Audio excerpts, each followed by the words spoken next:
Ah, ya mantap cuy. Ya. Bro, aku nak cakap sikit.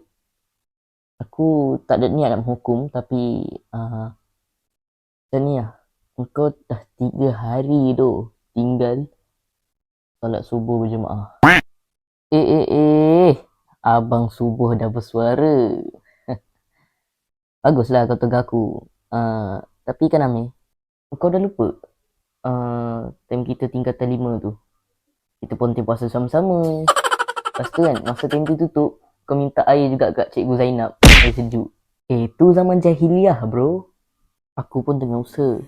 Bukan malas. Tapi biasa lah. Kadang-kadang iman tu turun naik. Jangan lupa, itu semua ada kisah silam. Jangan disebabkan kita, orang lain tak nak berubah.